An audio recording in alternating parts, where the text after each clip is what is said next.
আসসালামু আলাইকুম বন্ধুরা, আপনারা অনেকেই হয়তো জানেন যে বর্তমানে জবের ক্ষেত্রে অথবা যে কোনো সিভি বানানোর ক্ষেত্রে আমাদের একটি পাসপোর্ট সাইজের ছবি দরকার হয়। তো বন্ধুরা, আজকে আমরা শিখব কিভাবে আমাদের হাতে থাকা মোবাইল ফোন ব্যবহার করে একটি পাসপোর্ট ছবি তৈরি করা যায়। তো বন্ধুরা, কথা না বেরিয়ে চলুন আমরা ভিডিওতে চলে যাই। হ্যাঁ বন্ধুরা, এখনও যারা আমার চ্যানেলটি সাবস্ক্রাইব করেননি তারা অবশ্যই আমার চ্যানেলটি সাবস্ক্রাইব করে আমাদের পাশে থাকুন।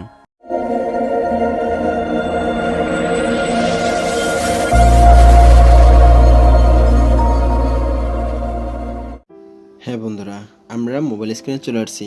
তো মোবাইল স্ক্রিনে আসার পর আমরা সর্বপ্রথম দেখব আমরা যেই ছবিটা পাসপোর্ট সাইজে করব সেই ছবিটা একবার দেখে নিব। এই জন্য আমরা গ্যালারিতে ক্লিক করব। গ্যালারিতে ক্লিক করার পর এই যে ডাউনলোডস যে ফোল্ডার, এখানে ক্লিক করব। এখানে ক্লিক করার পর সর্বপ্রথম যে ছবিটা, এই ছবিটি আমরা পাসপোর্ট সাইজে করব। তো আপনারা আপনাদের নিজেদের পছন্দ অনুযায়ী যে কোনো ছবি পাসপোর্ট সাইজের করতে পারবেন। তো এটা করার জন্য সর্বপ্রথম আমরা গুগল ক্রোমে চলে যাব। গুগল ক্রোমে যাওয়ার পরে ঠিক এরকম একটা ইন্টারফেস চলে আসবে। এখানে আমরা সার্চ বারে ক্লিক করব। এখানে ক্লিক করে অনলি বিজি এটা লিখে গোতে ক্লিক করব। গোতে ক্লিক করার পরে সবার উপরে যে আপলোড ইমেজ রিমুভ বিজি এখানে ক্লিক করব। এখানে ক্লিক করার পরে একটু সময় নেবে, নেওয়ার পরে ঠিক এরকম আপলোড ইমেজ এরকম লেখা আসবে। তো আমরা এখানে আপলোড ইমেজে ক্লিক করব। আপলোড ইমেজে ক্লিক করার পরে আমরা উপরে আমাদের ডান পাশে আমাদের ছবিটি দেখতে পাচ্ছি। যদি আপনাদের এখানে ছবিটি না দেখা যায় তাহলে আমরা ব্রাউজারে ক্লিক করব। ব্রাউজারে ক্লিক করার পরে এখান থেকে আমরা গ্যালারি ক্লিক করব। গ্যালারিতে ক্লিক করার পরে এখানে আমাদের গ্যালারির সকল ছবি শো করবে। তো আমরা আমাদের কাঙ্ক্ষিত ফোল্ডার থেকে আমাদের ছবিটি সিলেক্ট করে নেব। যেহেতু আমার ডাউনলোডে, এই জন্য আমি ডাউনলোডে চলে আসছি। আসার পরে ছবিটি সিলেক্ট করব। সিলেক্ট করার সাথে সাথে এভাবে আপলোডিং নেবে। নেওয়ার পরে সম্পূর্ণ ব্যাকগ্রাউন্ডটা রিমুভ করে আমাদের সামনে ছবিটা নিয়ে আসবে। নিয়ে আসার পরে আমরা এখানে এডিটে ক্লিক করব। এডিটে ক্লিক করব। এডিটে ক্লিক করার পরে ঠিক আমাদের একটা এরকম ইন্টারফেস আসবে। আসার পরে আমরা এখানে নিচে ডান পাশে টান দিলে দেখবেন অনেকগুলো ব্যাকগ্রাউন্ড আসে। এখান থেকে আমরা এই ব্যাকগ্রাউন্ডটা সিলেক্ট করে নেব। নেওয়ার পরে এখানে আর কোনো কাজ নেই, আমরা এখানে উপরে ডান পাশে ডাউনলোডে ক্লিক করব।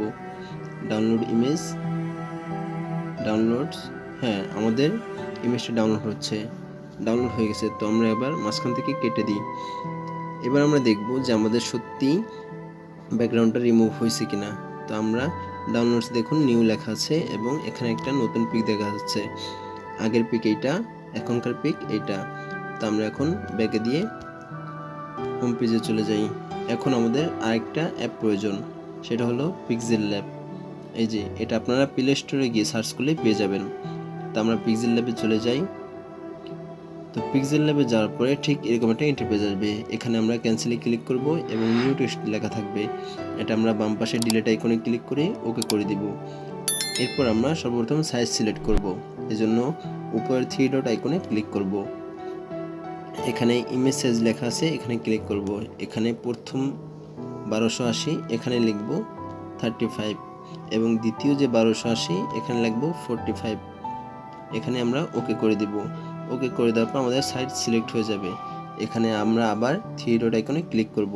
3 ডট আইকনে ক্লিক করার পরে ইউজ ইমেজ ফ্রম গ্যালারি এখানে ক্লিক করব। এখানে ক্লিক করার পরে আমাদের পিকটি এখানে শো করবে। এখান থেকে আমরা পিকটি সিলেক্ট করব। সিলেক্ট করার পরে এখান থেকে আমরা সাইজটা একটু কমিয়ে নেব, 2 সাইড থেকে কমাতে হবে। তো আমাদের পাসপোর্ট সাইজের সাইজটা করে নেব এখান থেকে করে নেওয়ার পরে আমরা টিক মার্কের নিচে এখানে ক্লিক করব। এখানে আমাদের সাইজটি হয়ে গেছে। এখান থেকে আমরা আবার 3 ডট আইকনে ক্লিক করব। 3 ডট আইকনে ক্লিক করার পরে এক্সপোর্ট ইমেজ 4 নম্বর অপশন এখানে ক্লিক করব। এখানে ক্লিক করার পরে এখানে কাস্টমে আমরা লিখব ভেরি হাই এবং সেভ টু গ্যালারি এখানে ক্লিক করে দিব। তো আমাদের পাসপোর্ট সাইজের ছবিটা কিন্তু হয়ে গেছে। আমরা এবার মাঝখানে কেটে দিয়ে দেখব যে আমার ছবিটা সত্যি পাসপোর্ট সাইজের হয়েছে কিনা। তা আমরা আমাদের গ্যালারিতে চলে যাই। যাওয়ার পর পিক্সেল ল্যাব নিউ দেখা যাচ্ছে। এখানে এই যে আমাদের পাসপোর্ট সাইজের ছবিটা দেখা যাচ্ছে। তো হ্যাঁ বন্ধুরা, এখানে কিন্তু আমাদের সাইডে কোনো বর্ডার নেই এবং এজন্য ছবিটা ভালো লাগতেছে না। এজন্য আমরা সাইডে একটা বর্ডার দিব। আমরা মাঝখানে দিয়ে কেটে দিই। কেটে দেওয়ার পরে আমরা আবার পিক্সেল ল্যাব অ্যাপে চলে যাই। তো যাওয়ার পরে আমরা এখান থেকে এই যে উপরে বাম পাশে ব্যাগের মতো একটা আইকন আছে, এখানে আমরা ক্লিক করব। এখানে ক্লিক করার পরে নিউ টেক্সট লেখা আসবে, এখানে আমরা ডিলিট দিয়ে দিব। ডিলিট করার পরে আমরা নিচে যে 4 নম্বর অপশন এখানে ক্লিক করব। এখান থেকে একটা কালার সিলেক্ট করব, কালারটা সাদা হবে এবং টিকমার্ক দিয়ে দিব। দেওয়ার পরে এখান থেকে যে উপরে বাম পাশে প্লাস আইকন এখানে ক্লিক করব। এখানে ক্লিক করার পরে ফ্রম গ্যালারি এখানে ক্লিক করব। এখান থেকে আমাদের সেই পাসপোর্ট সাইজের ছবিটি সিলেক্ট করব। এখান থেকে কোনো সাইজ কিছু করতে হবে না, এখান থেকে আমরা সোজা টিকমার্ক দিয়ে দিব। টিকমার্ক দেওয়ার পরে আমরা ছবিটা একটু টেনে বড় করব। এতটুকু বড় হওয়ার পরে আমরা ডান পাশে এতটুকু সাদা এবং নিচে এতটুকু সাদা রেখে ছবিটা ছেড়ে দিব। ছেড়ে তারপর ছবিটার মাঝখানে ক্লিক করে ধরে রাখবো। ধরে এটা সাইজ করে নিব। হ্যাঁ বন্ধুরা, আমাদের সাইজটা কিন্তু হয়ে গেছে। তো এখানে দেখা যাচ্ছে নিচটা একটু বেশি ছোট হয়েছে, উপরটা একটু বেশি বড় হয়েছে।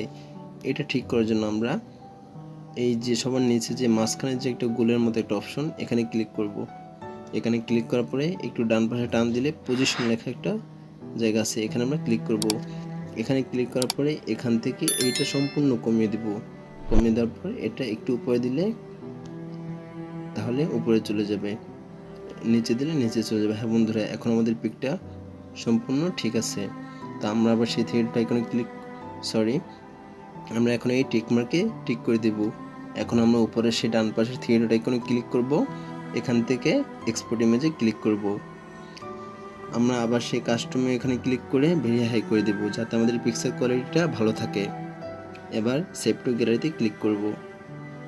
আমাদের ছবিটা সেভ হয়ে গেছে, আমরা মাঝখান থেকে কেটে দিই। তারপর আমরা গ্যালারিতে চলে যাই। গ্যালারিতে চলে যাওয়ার পরে আমরা আবার সেই পিক্সেল ল্যাবের ফাইলের ভিতরে চলে যাই।